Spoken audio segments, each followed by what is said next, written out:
How's it going, guys? It's Cole with See-Through Panel showing off Talli, Daughter of the Moon, Volume 1. As always, I will not be spoiling anything with my words, but I will be flipping through the book. So if you're afraid of seeing something that could be construed as a spoiler, read this first, come back, and we can talk about it.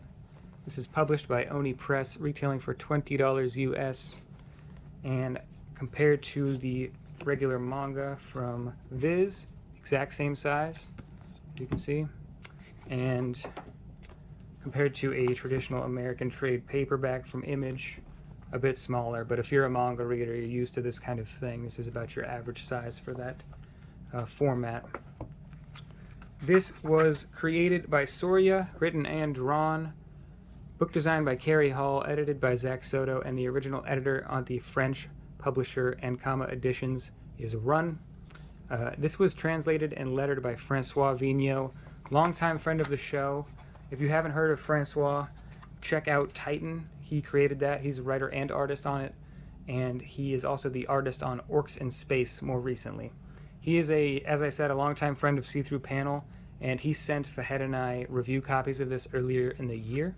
I decided, since I'm doing these videos now, I'm just going to wait, I'll hold off, read it for the first time physically. I'll get the actual book, and that's what I'm doing now. I've read it twice now.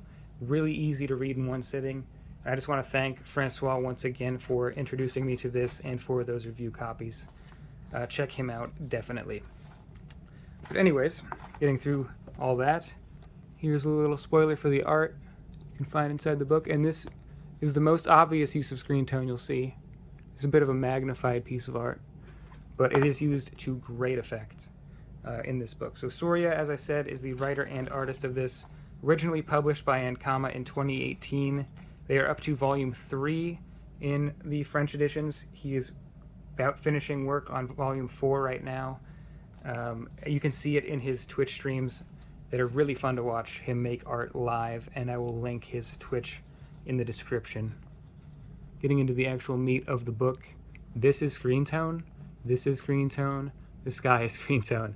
All of the shading is done through screen tone. Really, really tiny screen tone, but it works so well. And this intro, I don't know if it reminds anyone else, but just this fantasy setting, this kind of dark setting, reminded me of Berserk, especially the manga format. This is not anywhere close to that. It's just that this intro really put me in that kind of mood.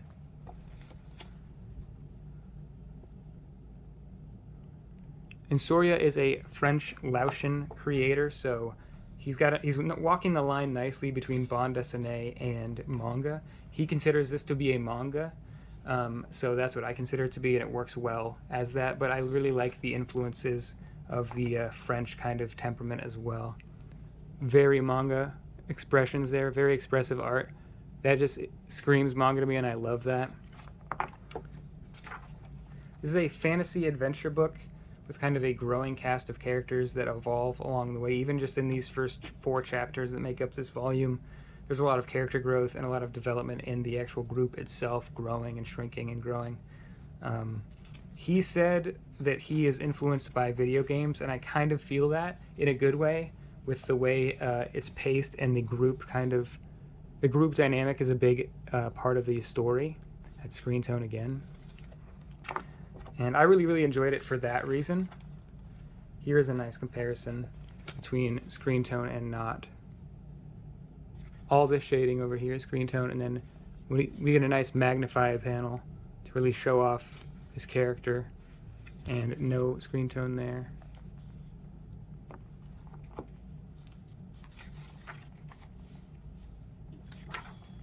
Beautiful spread title page.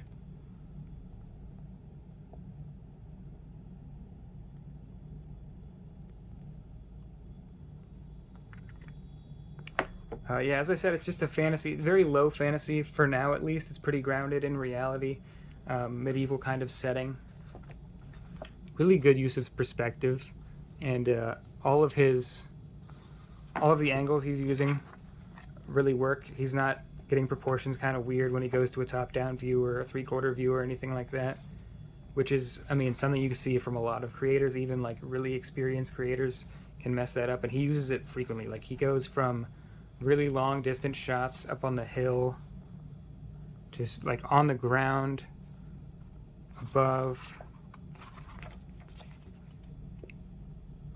Drawing basically a whole market from above. I really enjoyed seeing all that, and it's used throughout in a similar way. Again here, worm's eye kind of thing. Really fun use of lines here to direct the eye and also indicate movement in terms of this panel here.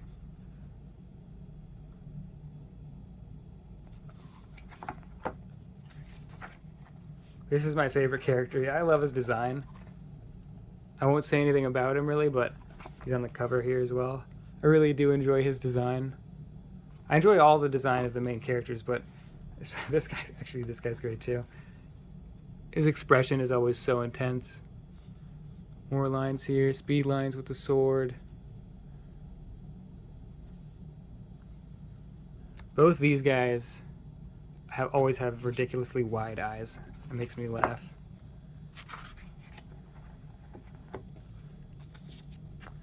So even in just the first chapter, the group grows. New characters are introduced. I want to skip to the middle here and get going into some of the more intense scenes. Here we go. Oh, really good illustration of food. For some reason, manga artists always draw food so much better than American artists. I don't know why. It's just a thing that they, I think, take more time with and actually care about the detail of all of it. Whereas, you know, we'd be very impressionistic in America about just like filling a table up with clutter.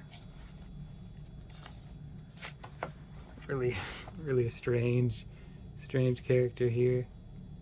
Almost like a Junji Ito type of facial structure, just so abstract looking.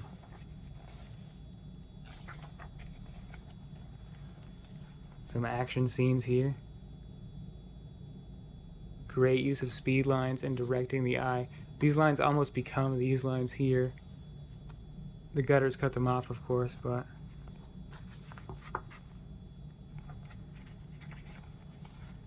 here's this guy with his wide eyes again. This is something I really wanted to show off, actually. My favorite guy here, looking a lot meaner here. He has a tendency to use furniture as a weapon, and I also love this guy. Just shook, so kinetic. You can almost it's almost like he's shaking on the page. He uses a lot of furniture as weaponry throughout, and I think it's hilarious. Like even within one page, he also grabs another table and then hits a guy in the head with it. And I wanted to show off really quickly something I thought was super cool. Was after this table here is thrown to this window, almost like 30 to 40 pages later, we get a really well framed shot of someone looking through the window. And I thought that was very consistent and very good use of something you could have forgotten. You could have had her in the doorway of the building, because a lot of people would have already forgotten that this building had, was broken up by the fight. But just really awesome use of a previous kind of thing left over by the plot there. And she is just a scary looking character. Same one from the beginning.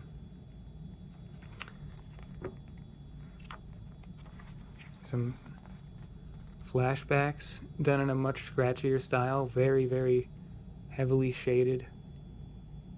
Love these way the light rays kind of look, illuminating the floor above him or below him too.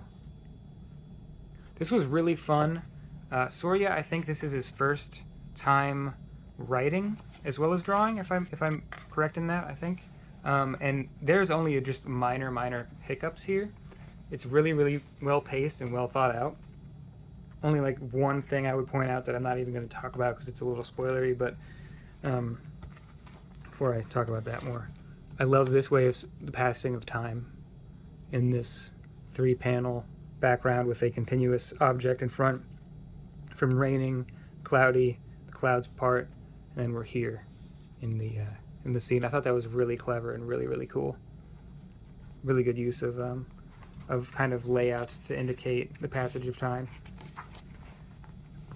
As I said, yeah, there's only one minor thing I would point out plot-wise, but it's addressed well and is really not a thing at all. The only complaint I would have with this book is that it's short. It's really short, man, and it reads quick. I read it in one sitting and then came back the next day, today, and read it again. And it's short, and I want more of it. And there's going to be at least up to volume 4 is what he's working on now, and I assume that it'll go on from there.